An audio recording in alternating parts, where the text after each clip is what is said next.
Hello, I'm Jonathan Paula, and welcome to the third annual Insight Jam, a week-long social media celebration of enterprise tech, hosted by Solutions Review. Today's focus is on the category of backup and disaster recovery, and for the next 60 minutes, we're going to have a discussion with 6 industry experts on the evolution of ransomware. So let's bring in our gentlemen now from various time zones and companies. We have a big group here. Let me throw our moderator in the first spot here. JG, Demetrius, Eric, Mark, Paul, and Gil, thank you for being here. Now, JG, you've graciously agreed to moderate today's conversation, so I'm going to step out of the way, let you guys chat for the next hour, and I'll be back at the end of the show to wrap things up. So, JG, please take it away with our first topic. Thank you, Jonathan. We're going to talk about ransomware, talk about the evolution of ransomware. Demetrius, I was going to start with you with the first question, then let everyone else kind of chime in. The first question is, how have ransomware attacks become more sophisticated in recent years? Awesome. So first, let me take a brief moment just to thank all the panelists and everyone who are here today to talk about something that's very important and also near and dear to my heart, and that's ransomware protection. So ransomware started back in 1989 with maybe 10,000 floppy disks that were sent by mail.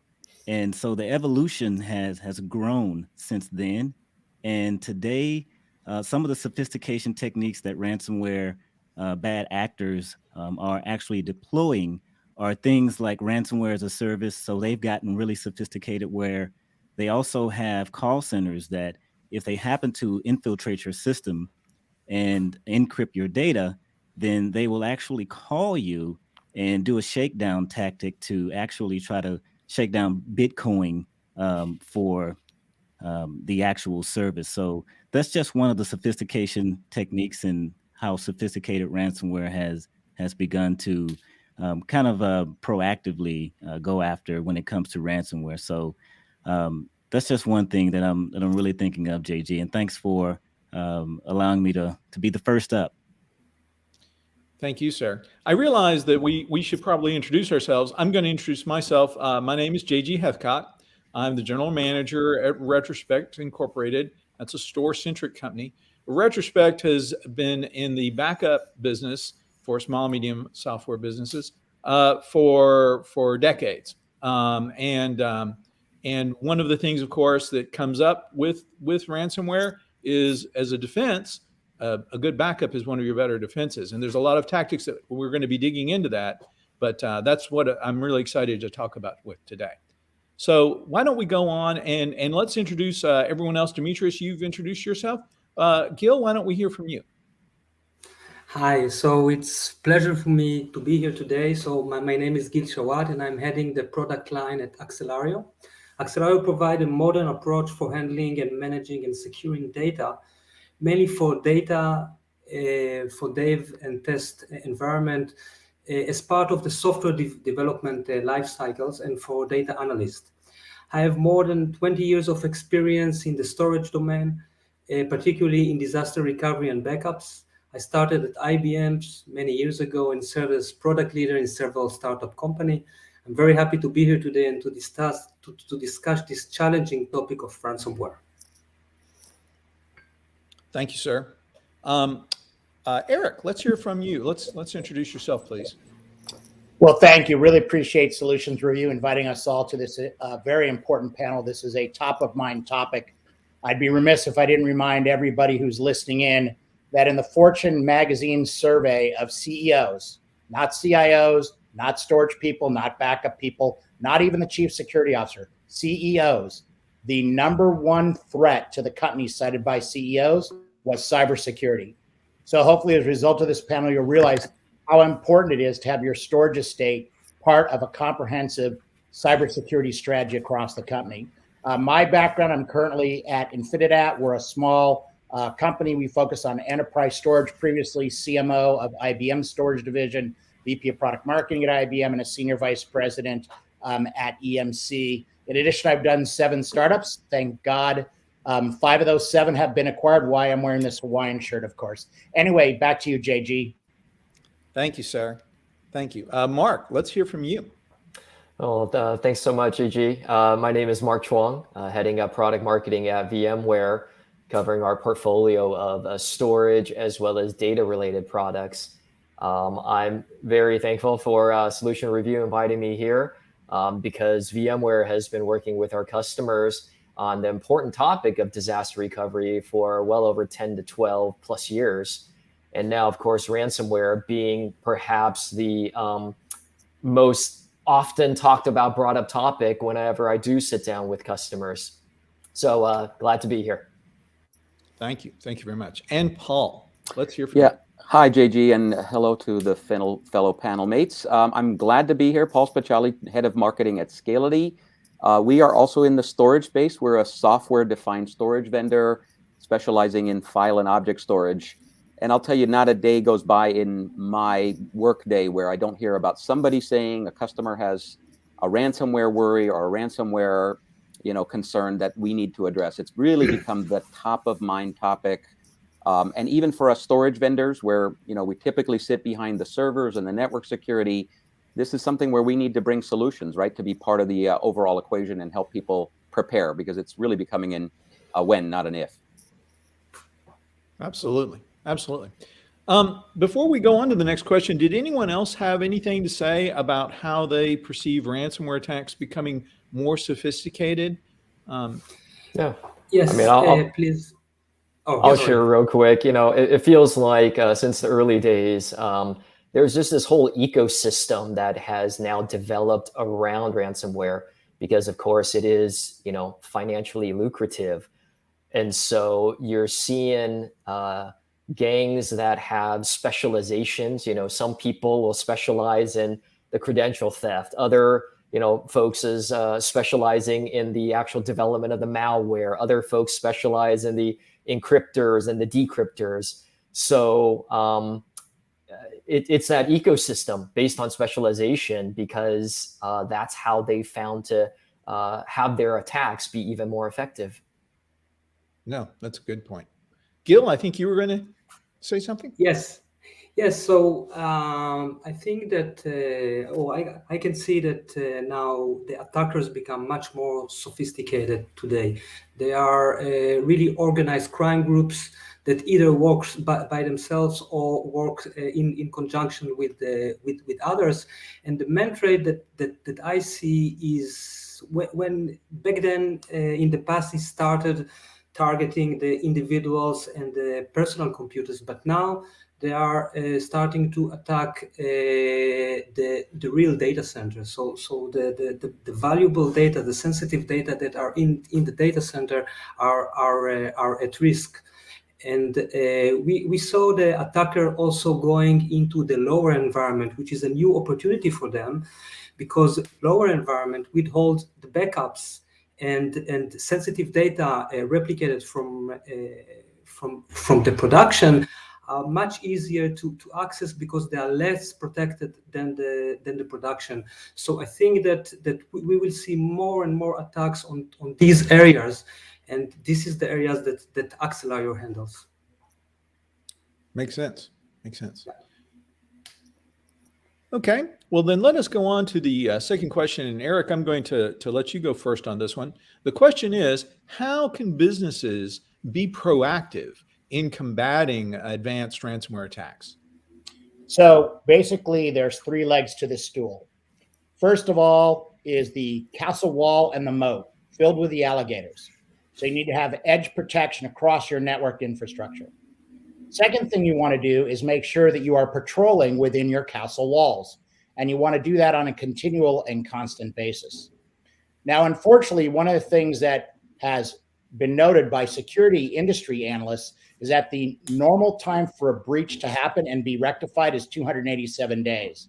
So the third leg of the stool is to make sure, since you may not see them, as pointed out already, ransomware is all about being secretive and doing it surreptitiously. They don't run around and say, I'm encrypting secondary storage data today. And they don't tell you that. It's all done on the sly, on the down low. So what you need is the third leg of that stool is the right type of storage technology, immutable copies coupled with air gapping, the creation of a fence network at Infinidat, we call it the InfiniSafe. You then do a recovery into that fence network, And then what you do is once you know that you don't have the malware and ransomware, you then can do an almost instantaneous recovery. So you need the edge protection, you need the constant vigilance on both monitoring and also to track them down. And then the last thing, of course, is to have the right storage solution that complements what you're doing with the networking and with chasing down the bad guy, because 287 days is a long time for someone to be looking at your brand new television, your wife's jewelry, and all your fancy furniture and just walk out the door for 287 days. That's a long time.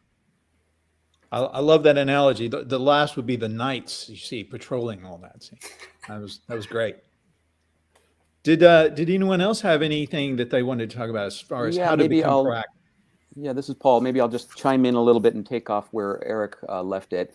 Eric's exactly right. You have to think about this as a total equation, right? End to end.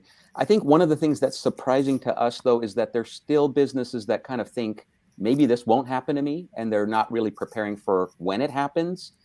And honestly, when we hear it happen, sometimes it's really the low-tech stuff, right? It's just simple security, like hygiene for rotating passwords and instructing users not to click on strange emails. And I'll tell you, with remote work, what we've heard a lot is VPNs are not up to date, or people don't have the right keys. When it gets down to the data, I think there is sort of this basic formula we've all heard, right? Which is keep more than one copy of your data. You got to keep 3 copies. One of the things that we do encourage people to do is to keep something off-site or air-gapped, or as Eric said, immutable. Honestly, this is where we see the sophistication increasing, is that the ransomware actors are not just going after the production data. They're pernicious. They now go after those backups, and they know that that's what you need to recover from. So it's a really comprehensive threat here, from simple to more sophisticated. Yeah, I would just add to what Eric and Paul said, right? I mean, you got to, of course, make sure that you've got copies of the data that you're able to restore from. And so that immutability and the fact that it's air gapped so that the ransomware can't corrupt those copies, critically important. What I would add on top of that, though, is that you've also got to have a way to be able to restore that data at scale, and to be able to evaluate which of those copies make the most sense for you to restore. And so that's been an area that our team's been focusing a lot on, in regards to, it's more than about restoring a handful of VMs, but you could be looking at restoring hundreds of virtual machines if that ransomware really has been sitting there for 200 plus days and wreaks havoc across a big part of your environment. Right. And there's also something that I want to add on to that as well. So if you think about going back to that first question around sophistication, so if you look at AI and ML, artificial intelligence and machine learning, making sure that you have something like an anomalous detection system. So if let's say you have a backup that happens, and you know that particular backup has changed more than that normal frequency, whether it's 10, 15%, then you can have an alert to actually automatically alert you on anomalous behavior. And so someone can actually check that out and do some digging to see if there is indeed ransomware or encryption had happened as well. So at the end of the day, it's really all disaster recovery. So ransomware is just a disaster that's happening to your environment. So just treat it as a normal disaster, right? So your RTOs, your recovery time objectives, your recovery point objectives, make sure that all of those things are solid. Make sure that you test. So test the recovery. Make sure you have a way that you have your data isolated, you have it air gapped, and even if you have a sandbox, you can even deploy a copy of your data into that and do some testing as well. So that's just in addition to what everyone else said. No, those are all great. I love that. I want to add something again regarding the lower environments. So yes, backups are in the lower environments, and they need to be protected, either being in an isolated area or be stored on a warm device. But this will not solve everything, because if eventually the data is accessed in low environment, sensitive data can be stolen. So another approach to prevent this stolen of data and distributing it is using of masking and fake data of your replication sensitive data replicas in order to protect this part.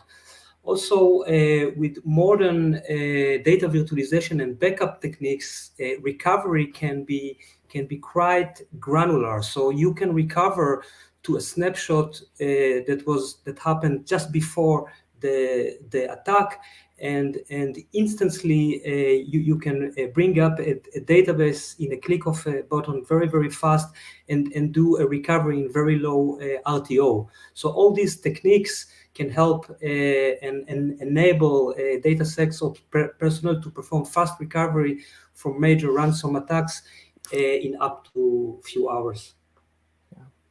I want to go back to a comment that Demetrius had said, which is ransomware can be considered kind of a form of a disaster that hits you. Now, one of the things that we've been coaching customers on is that I agree, right? A lot of your disaster recovery principles absolutely apply, but we're also noticing some unique aspects of how you need to deal with ransomware. So for instance, if you're hit with a natural disaster, it's usually pretty easy to say, well, look, that hurricane, it hit us on X particular date.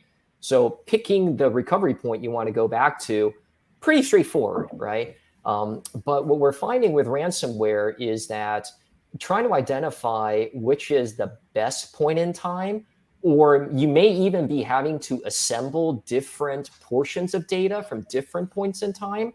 That's actually something that is, I'll say, more unique to recovering from ransomware.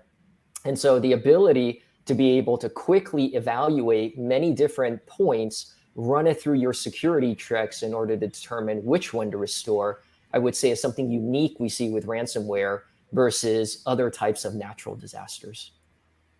Yeah, and I think maybe the last thing to chime in there is, it's the point you made, Eric. These attacks go on for weeks and months, right? So it's not that encrypting all these files happens in a few hours. They need time to do all this. So you really need a way to kind of go back in time and, like you said, Mark, to figure out what's the optimal restore point. So it's kind of a bifold equation, right? Keeping enough data around for restore and then being intelligent about what to pick up and go back to. Absolutely. I think Demetrius called it with the anomaly detection, the anomalous detection, that knowing that's the point where this is probably what's going on. So, absolutely. So, there has been a significant increase in the number and severity of ransomware attacks, right? What is the cause of that? Mark, would you like to chime in first? Well, I guess I would say 3 reasons: money, and money. Right? Look, the organizations or the hackers are finding organizations that are easy targets because they're finding gaps where the security policies aren't what they should be, right? And then you're seeing payouts because these organizations, until very recently, had these insurance policies where this would pay out. Now, frankly, that's beginning to change, where the insurance companies are being smart and being like, no, we're going to add some fine print here where that's not going to be happening anymore. So that's definitely a big part of it. But secondly, it's just because of the accelerated adoption of cloud, right? And for all the reasons why, and of course, the remote work that we're all very familiar with, that perimeter, that moat that Eric was talking about, right? Before it was really well defined, and now it's like, boom, it's been blown up. It's gigantic, it's big, it's amorphous. And so that makes it a lot harder to defend. So again, easier targets, more attack space. Yeah, I think one of the things that, has happened is, as much as is an overused trite statement, is the digital transformation.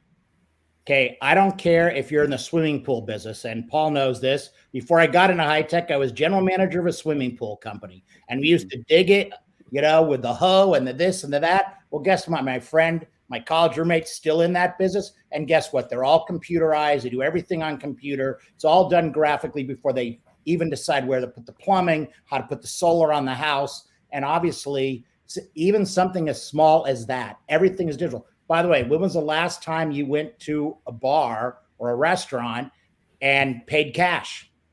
You don't. So because everything's gone digitally, it makes it A, much more attractive. B, I would argue paying cash is usually safer personally, and I still pay cash because I'm an old geese bag. So I try not to pay digitally because I know this stuff can get stolen. But most people have no clue. So most people think the idea of a theft is your house gets burglarized or someone steals your car or God forbid they steal your wallet on the street. They don't realize that stealing things digitally is way easier for the criminals than all that other stuff. And it's harder to track and it's much more sophisticated. So I think the reason you're seeing this is really not only what's gone on with COVID, but this whole digital transformation has been going on for almost 20 years now. It's called the internet. And everyone's doing it, and every major enterprise, I would say the global Fortune 3000, everyone's going hybrid cloud. Every little company is hybrid cloud. Every big company. So guess what? It's way easier to steal. It's way easier to circumvent. And as Mark said, the moat is not defined anymore. The wall of the castle is not defined. It's as if your castle had a bunch of holes in it, but I'm the king. And Eric, by the way, happens to be king in German. And I don't see that there's holes in my wall. And the criminals do. And they're very sophisticated at scanning. Can I breach? How can I get in? What can I do? And as pointed out already, they literally are a computerized version of the old mafia, except now they do it all with computers. They don't need the guns. They don't need what you see in the old movies like The Godfather. They do it all with computers. And that's why you're seeing this huge growth, as Mark's pointed out. It's off the charts. It's not if you'll be attacked. It's not even when you'll be attacked. It's how many times you're going to be attacked, especially if you're in the global Fortune 3000. They're attacked every day. Yep. And, Yeah, and I those, think It's just less risky. I'm sorry? and those mafia are collaborating with each other. So data is now exposed, and ransomware is asked for stolen data.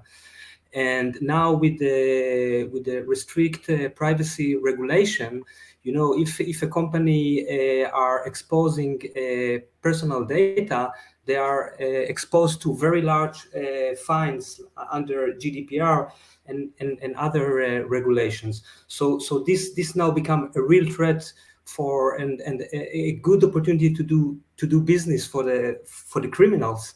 And also the term of double extortions become to be popular. So one gang blackmail you and then sells the same information to another gang that blackmail you again. So it's become really a mess and a very big problem.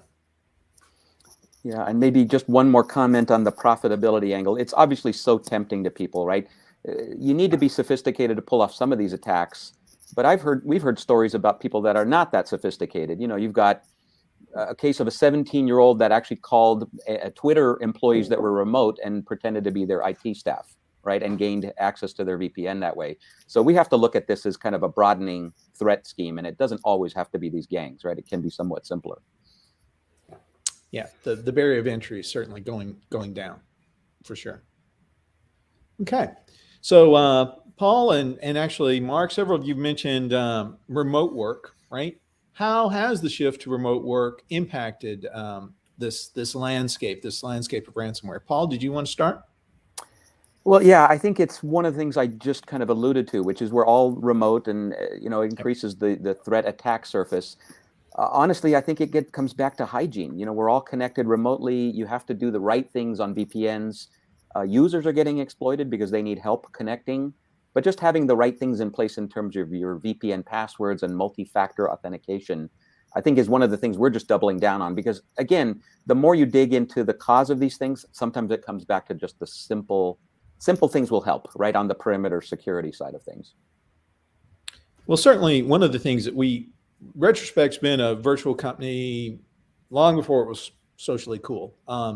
And one of the things that we know when we first went to this virtual environment is our employees are just much more separated, right? And so you've got somebody they're kind of alone, right? And so it's much easier, it's much simpler for somebody to get in a message, a text message or whatever it is, saying, hey, I'm just like the 17-year-old. I'm the IT staff that's doing this. I need you to go and do these things. They get used to doing that because they have to do it for other things.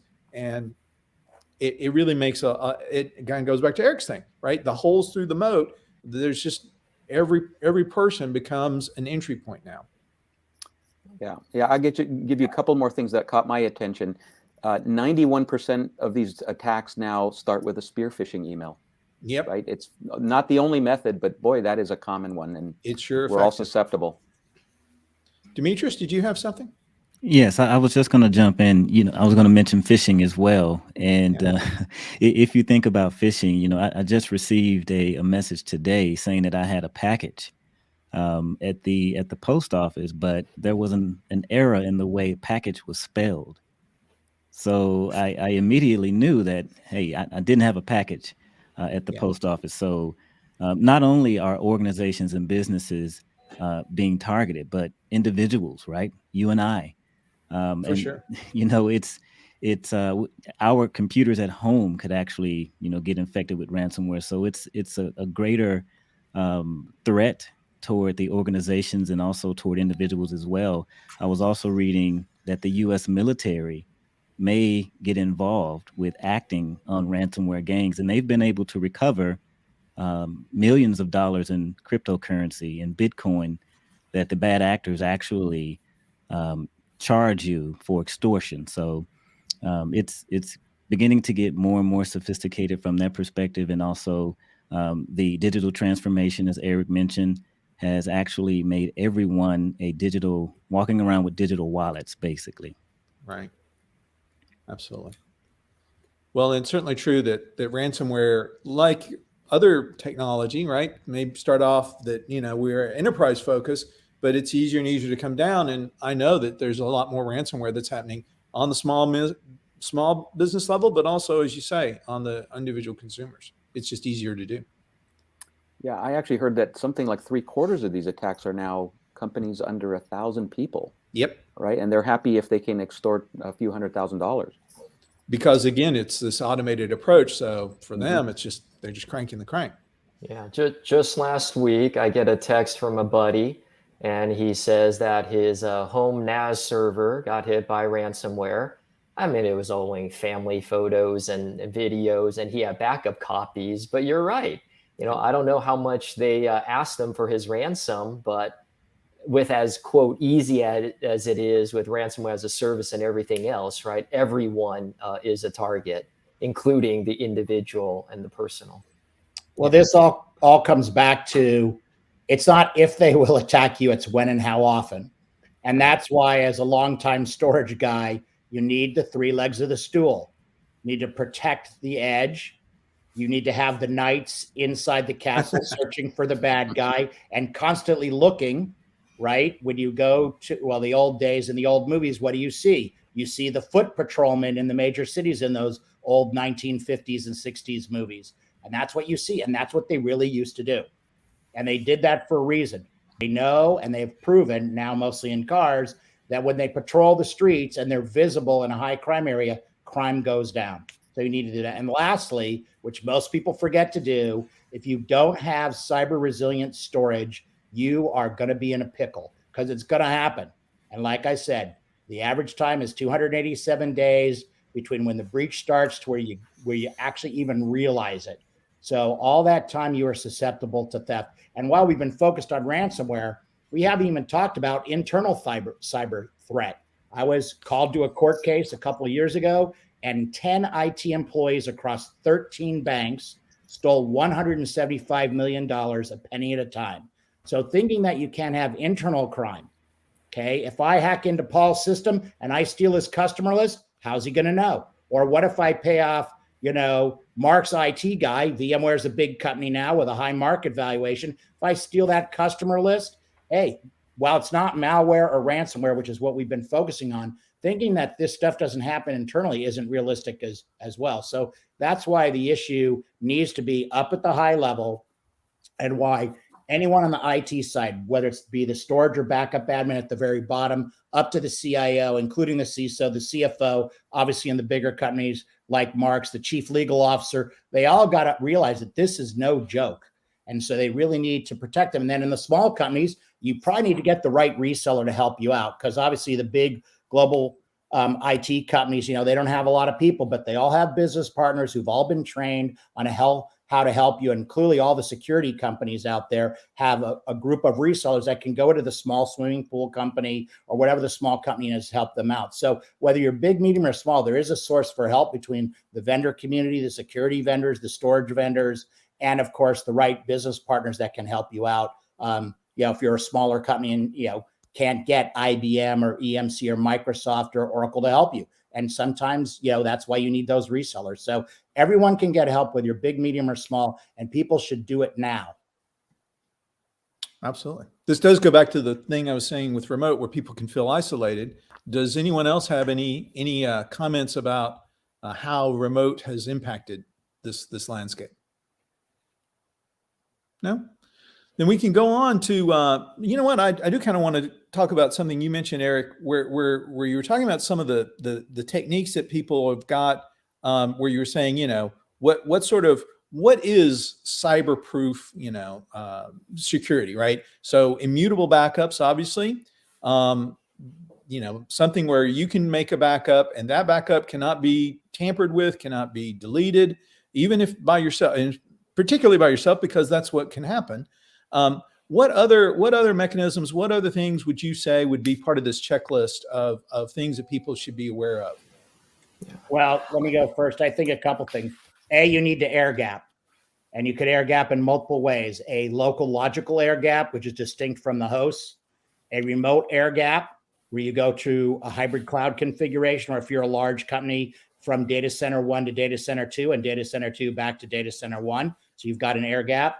Physical air gapping, which can, in some cases, of course, is tape, but in other areas can be having a backup device that actually can close down the network connection after there's a transfer. So that's one. Second thing is to have a fenced recovery. Okay, so now you had attack, you do a fenced recovery, and put it this way: immutable copies don't stop you from getting malware. No. You may not know, data set X could start being infiltrated in 50 days out of the 287 on average. So guess what? If that happens, all you're doing is making a mutable copy of malware or ransomware. You need to make sure that you're covering into a fenced network and you check that fenced network. Now, along with that, one of the things you might want to do, and I do think this is a good practice since we already brought up disaster recovery. Disaster recovery is practice, practice, practice. Paula and I are both in the earthquake zone. Anyone who's got a data center in earthquake zone, tornado alley, or wherever the hurricanes hit, not to mention fire is still the most common form of data center data loss. You need to be practicing. So I would recommend that you do recovery of your data sets into your fence network and check. And by the way, while it's not the same thing as anomalous protection that Demetrius mentioned, if you go in on day 50 and see that you just went into your fence network and it's got malware or ransomware, wow, you've got early detection. Not as efficient as what anomalous pattern detection can do, but it is a way. So you're going in and you're checking. And I do think that practice makes a big deal. If you really do have a massive malware attack, as Mark pointed out, if you don't practice it, it's just the same thing with companies that don't practice the earthquake drill or don't practice for the hurricane. It happens, and then guess what? It takes some days to weeks to recover instead of a few hours. So practicing, I think, is part of the process, and having a best practice guide, just the way you practice for disasters, you do the same thing. I would argue, since I heard that one of the Korean car companies paid $75 million in ransom, I'd argue malware and ransomware are kind of like a disaster, hurricane, or earthquake. So let's practice it. And I think those are the best practices if you put all that together to help you avoid really being the victim of ransomware. Yeah. I would just build on that practice and that testing point, right? No matter how good you think your DR plan is on paper, if you're not testing often, because frankly, your environment is changing, and that's normal because it's the regular course of business. And so the only way you can mitigate that to have confidence that it'll recover is if you're testing often.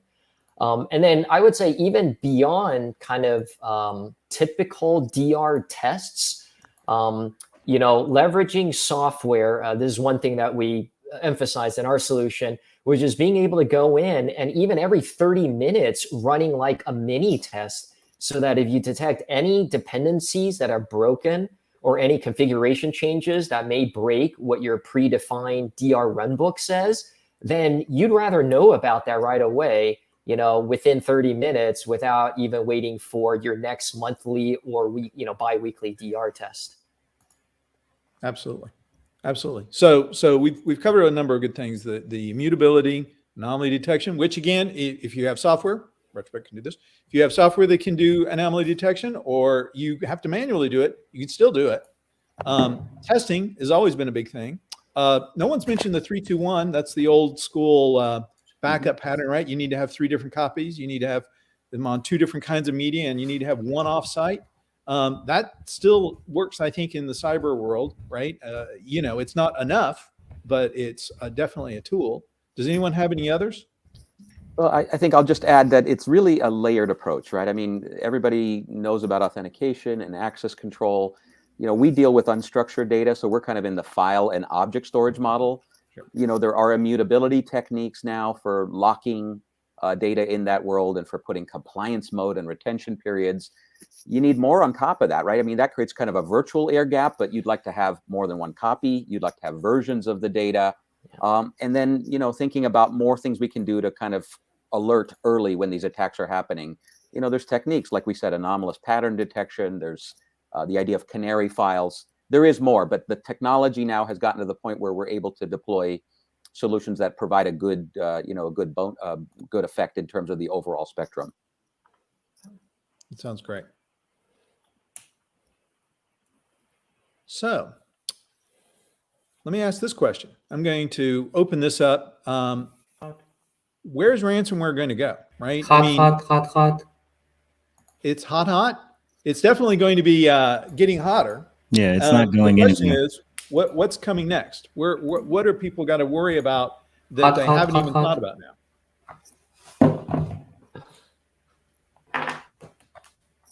Demetrius, you want to start with this is your job, is to tell us what the future is going to be. Oh, absolutely. You don't see my crystal ball sitting over to the left of me here? Hold on. Let me rub it. So where is ransomware going to go? It's going nowhere, right? It's only going to increase. And every day that you turn on your laptop or you look on CNBC, you see something around cybersecurity. Whether it's the president of the United States making mention to cybersecurity as a threat, or that they've recovered Bitcoin from some nefarious gang, et cetera. But it's only going to get more advanced, right? So imagine if the bad guys started using AI and ML to deploy ransomware. So they're going to get more sophisticated, and I'm sure they're going to start using more automated processes to deploy and to actually infiltrate your systems.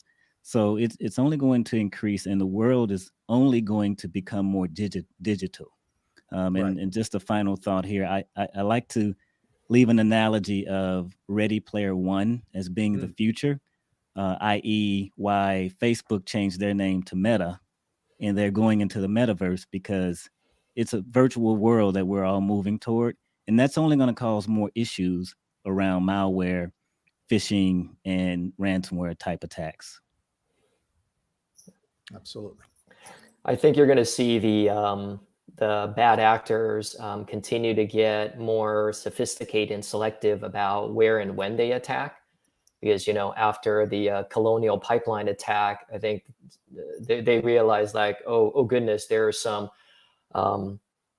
entities that they would attack that would really anger other governments and nation states and bring along way too much unwanted attention upon them. So I think because of that, they'll be selective and try to attack, what I'll call easier targets. So once again, I end up having a lot of conversations, state and local government, educational organizations, et cetera, which may not get the type of press as like critical infrastructure or healthcare, et cetera. And so because of that dynamic, right, I think you're going to see that more and more kind of government-related activity is going to get involved here, because this really is truly turning out into like an arms race, if you will. Absolutely. Yeah, I think it's very clear this is going to be an unabated thing. Okay, there's certain things we live with that come with modern technology, whether that be traffic congestion, whether that be a certain amount of pollution. Yes, we're trying to solve that, but guess what? When we solve that, there'll be some other problem, because that's just the way things go as you develop the technology. So in this case, as Demetrius pointed out, as soon as you start putting AI inside of the malware, it's going to be that much harder to find the malware, the ransomware, et cetera. So this is just going to continue, and the end users need to be ever vigilant as new technology comes out. And again, they need to make sure they've got the three legs of the stool. They've got to make sure they're protecting what's there with their storage, make sure they're protecting their gates, their fences, their walls, and making sure that they're looking for breaches nonstop, for example, like with the anomalous pattern detection on the storage side. But there are all kinds of security software, such as IBM QRadar and people who compete with that product, that they constantly are searching for breaches across the server and the network infrastructure. So you need to do all those things. You just need to make it a checkbox item. You got to spend money on virtualization.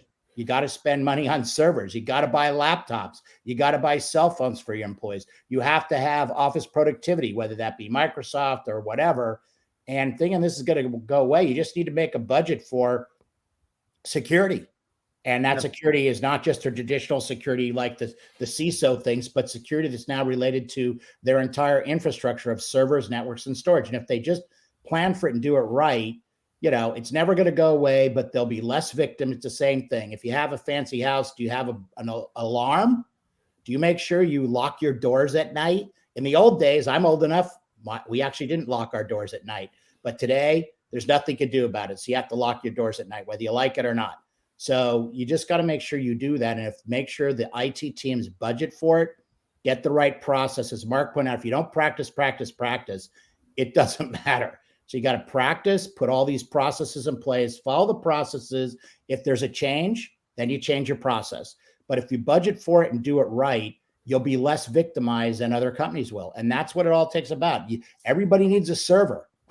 Well, why doesn't everyone need cyber and data resilient storage and other cybersecurity technology? It's just a checkbox now in the IT budget, and then you just need to make sure you're doing it constantly. And I think too many people don't realize that.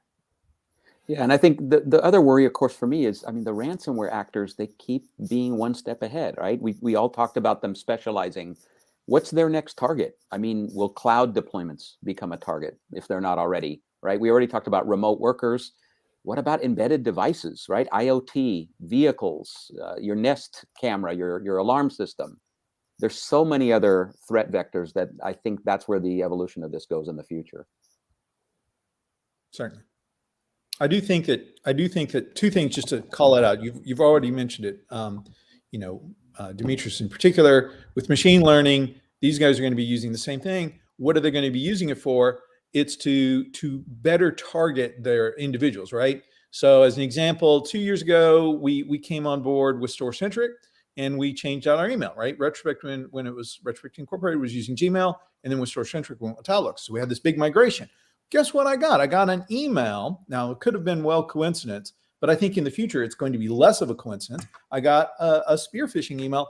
And unlike Demetrius's, by the way, this one didn't have any errors. It looked exactly like the kinds of things I was already getting. There were no spelling errors. It was it could have been very targeted to me, right? I'm priding myself. I'm looking at the URLs. It actually said Microsoft.com, all these things. And I'm like, and it really wasn't. I'd already clicked and gotten one step. I'm like, why am I having to do this? I had to kind of really push forward to do this, right? So the other part about that is what you mentioned, Paul, right? It's them specializing in where they're going, right? You've got a phone, you've got a laptop, you've got a tablet, you've got a cloud account, you've got a wallet, whatever it is. There are going to be people who are going to specialize in doing that very thing. Gil, we haven't heard from you. I want to kind of go back and go through some of the things to see what your thoughts about some of these things have been. All right. We've been talking about the impact of remote work. Do you have any insight into what that means as far as ransomware is concerned? Yes, I think that now that employees are working from home, it will increase the risk of a successful ransom attack. So being able to work from home you need to have more flexible network connectivities, and this have increased the challenges, because the network now become more loose and can be very easily compromised. Also, there are weaker control of home IT.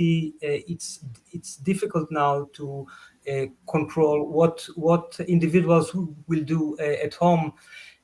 Also, personal emails will be handling and in company devices, and so a lot of challenges become because of working from home. Also, if an attack happening on a remote device, now the person that is at home because of isolation or because of other or a lockup will not be able to access his data and work. This is also a challenge that need to be met when working from home. So all the challenges become much higher, and it's much easier now for attackers have another field to attack and get more money, as was said before. Absolutely. So it's something that will increase the risk of a successful ransom attack. So in line with that, right? So remote work is making more opportunities and making it harder to do that. So Yep. what are companies going to be doing? What are these best methods for mitigating both this issue that's come up with remote work, but also just with the fact that it's a big tempting target anyway? So there are many things that can be done. I think that eventually the attacks start from the end user. So phishing emails, browsing into malicious websites. So I think that the things that has to be more emphasized on is education. So education about how special email like COVID-19 emails or COVID-19 websites, and have some blacklist or have some ways to detect that a malicious email or phishing email is coming, and increase their awareness for identify this attack. So if attack happens, they need to report it immediately to the security team, so they can overcome this and help the company. I think also there need to be a clear separation between personal and company devices, and flag emails. Let's say if an external emails come, it has to be flagged so the employee would notice it, and also make a new recovery plan that deals with COVID-19 physical lockdown.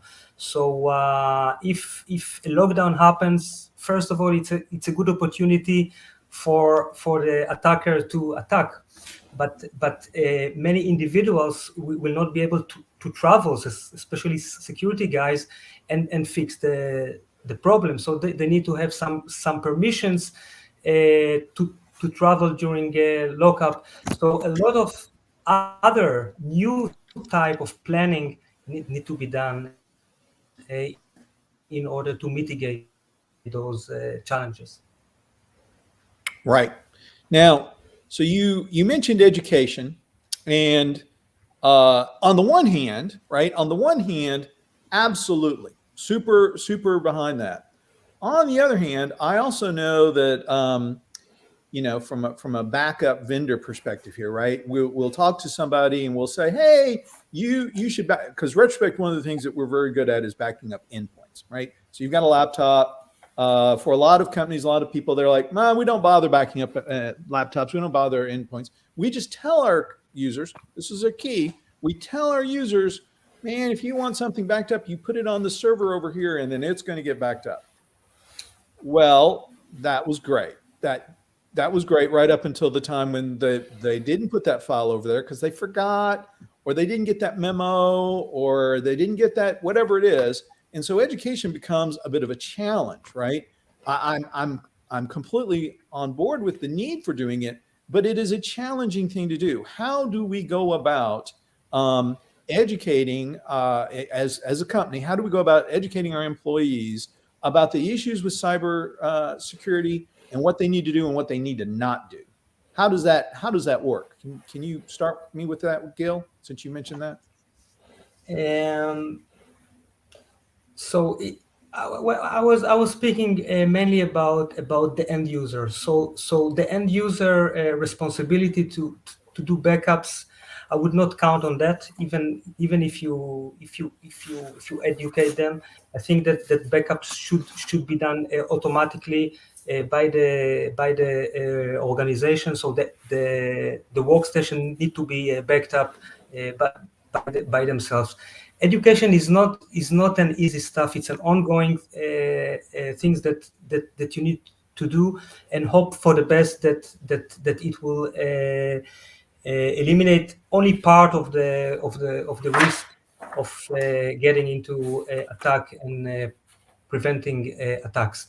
But I think that if I would go back, my personal belief is that companies need to focus on the recovery side. So if an attack happens, and it will happen, even though you do education and do a lot of good things in order to protect from getting into the data center and getting into the lower environment, I think that the organization need to have a recovery plan, a real recovery plan, where databases, production databases can be restored from backup and come back to business fast. I think this is the insurance that should be part of everything of every thought of the company, how to handle ransomware. Right. Thank you. Demetrius, just as kind of we're getting close to our end, did you have any thoughts either on the education question or any other kind of wrap up on ransomware and its evolution? Not on education in particular, but universities. Everyone's given up on education. Okay. In colleges have been hit by ransomware, and at some points they have been shut down. So no online classes. I think even Howard University, they were hit, and classes were disrupted for a few days. So it is a very serious thing. And someone mentioned cloud earlier. So if you do have data in the cloud, or you are using a SaaS, a software as a service application, let's say Salesforce, don't assume that Salesforce is going to protect your business data. They're not. No. You're responsible for protecting your business data. Yeah. So Salesforce will protect the infrastructure. They will give you the security controls to lock down your environment. So just make sure that you know exactly what your responsibility is, and that you implement those security controls, and you have all of those right mechanisms in place in order to make sure that your environment is locked down. Yeah. So I know Paul would probably sign up with this, the nature of this amorphous data here, right? That we have so much reliance on now. Salesforce you mentioned, but there's just a ton of these, right? Whether it's your email in the cloud or whatever it may be that you're using as software as a service, and yet people just kind of assume, well, I don't need to do anything with that. Paul, what do you think of that? I find it very interesting, right? Because 15 years ago, I was kind of in the early cloud wars, and the enterprise didn't trust it, right? And one of the big things was security seems weak, and we'd rather do things on-prem. We've kind of gone full circle, right? I mean, us as a medium-sized company, all of our IT services and all of our automation tools are cloud services. We depend on them, right? Mm-hmm. And you're right. It's eye-opening to think that you don't assume responsibility for protection of that from a backup or even a ransomware perspective. So I think it is very eye-opening. I know that these ransomware actors must be thinking there's susceptibility and vulnerabilities there, along with other threats. But it's a very concerning thing, and maybe it gives people more thought about doing things in a hybrid manner. Again, I think you mentioned that, Eric. It does provide a higher degree of control.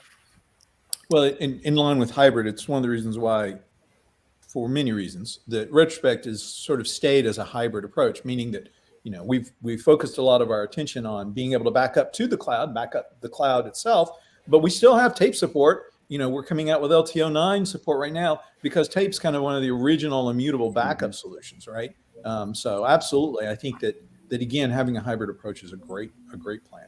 Eric, did you want to comment to that? I think this all gets around to making this standard. Okay, if you make it standard just the way it is, we need servers, we need networks and storage to run our company, and you make sure if you take a hybrid approach, so the bigger companies actually are coming off cloud, independent of the security issue that Paul brought up. I had one of the largest companies in the world tell me that they actually did analysis with a spreadsheet, and when they figured out all the costs of a cloud, we want 6 nines of availability. That's extra. We want the following performance SLAs. That's extra from every cloud vendor. We want this, that, and the other thing. Not to mention for highly transactional workloads, the ingress and egress, that's all networking fees. So they found out that basically on a pure dollar by dollar basis, going 100% cloud for a big company was actually financially detrimental. So now, given that as a backdrop, and there's a ton of articles on this, on that aspect of it, now you brought what Paul brought up, which is our hybrid, is the public cloud that secure? Then obviously you put certain data sets out in the cloud and other data sets on-prem, and then you got the best of both worlds. And again, the key thing is most companies don't realize that storage is an attack vector. And if you do certain things, then guess what? You will have some defense. But if you don't do the things that we've all discussed here, from whether it be the fence networking, whether it be immutable copies with air gapping, whether it be the anomalous pattern detection, if you just don't do that stuff, then you're asking to be attacked. It's like basically leaving your door open all night when you're on vacation. Actually, you're on vacation, you go away to Hawaii for 2 weeks, and you leave every window open, every door open, and you've got your TV on, your stereo on, and they realize how awesome it is, and they just walk in and steal it. So if you just make it standard, just like when they have other things in their budget and other things they do for their IT infrastructure, whether they go hybrid or all on-prem, which I think is not ever going to happen, then guess what? They're covered and they'll be safe. And again, going back to your analogy, as if you did all that and your justification for it was, well, after all, I live at the end of a cul-de-sac. Nobody's going to know I'm down here. So who was it? I think everyone's read this, that the one of the main people at Colonial Pipeline was saying that no one knew who they were. Surely that there was no one's going to go after us. And that, of course, really didn't work out very well. Yeah. Mark, any final thoughts on all this? I would just say that, ransomware prevention and ransomware recovery has just got to become part of your normal way of doing business, right? There's technical solutions, obviously. All of us work at in tech, so we could talk all day about them. But basic things such as making sure that you're really good about patching or you have accurate asset inventory. Because if you don't cover those basics, then once you've survived your first ransomware attack, whether it's because you paid the ransom or you actually recovered, 2 weeks later, 2 months later, 6 months later, they're gonna come attack you again if you've not patched up those holes in your castle wall, right? Going back to that metaphor. So prevention as well as recovery just have to become a standard part of business, because no matter how good your security and your prevention techniques are, they can be 99.9% effective, but you can't risk your business on counting on it being 100% effective. So that's why you must also have recovery as well. Yeah. Gentlemen, I wanted to pop back in to wrap things up here. Great discussion so far. Learned a lot, certainly. But I wanted to give each of you an opportunity to share some final thoughts or just promote something, whether it's your solution or your podcast. So we'll start with JG, and let's try to keep these brief, 30 seconds each. Thank you very much, Jonathan. Retrospect.com, go check it out. We've been working on backup for 25 years or more. And again, all the things we've been talking about, immutable backups, anomaly detection, hybrid targets, right? Hybrid, be it tape or cloud or NAS, go look into it. All right, Demetrius. Absolutely. A plug for own backup. If you have data in the cloud, software as a service data in particular, Salesforce or also Microsoft Dynamics as well, a cloud data protection platform that proactively prevents you from losing access to that mission critical data. Be sure to check us out, and also listen to Data Protection Gumbo. So that's at dataprotectiongumbo.com. Thanks for having me. Very welcome. Eric, how about you? Want to thank again Solutions Review for having this session.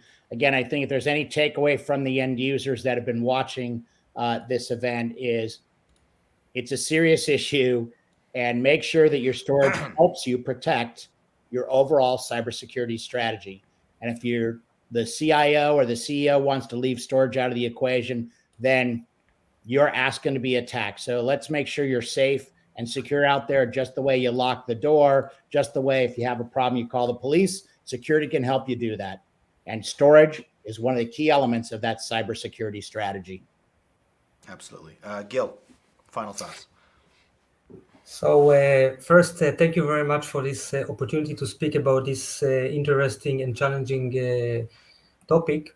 I encourage every one of you to go into the accelarlo.com and look for and see the interesting, very interesting product related to advanced backup and recovery and advanced virtualization techniques that handles not only a ransomware attack but also provide a management platform for data for the full data life cycles for DevOps and testers, and also for data analysts. So thank you very much.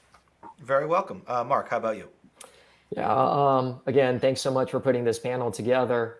And for VMware customers or folks who rely on VMware for their critical infrastructure services, right, which now adds up to 80 million different workloads out there, they are targeted. And so we would love to come alongside with you in order to help you figure out how to best prevent a ransomware attack and recover from it. And specifically for the recovery portion, we really believe that we can help you leverage the power of the cloud, take advantage of DR as a service so that you get an easy to use SaaS-based DR as a service solution while still leveraging the economics as well as the low TCO of the cloud. And last but not least, Paul. Yeah, thanks panel members and John for setting this up. It's been a pleasure. From an information perspective, please check us out on scality.com. I assure you that this is a top area of investment and research for us to bring solutions into the storage space and to really provide our users with an important part of their overall infrastructure solution. Thank you very much. You all very welcome. And with that, I would like to thank our group of panelists one last time and thank you for your attention. If you came in late or missed any portion of this discussion, you can rewatch the entire broadcast at any time over at youtube.com/solutions review.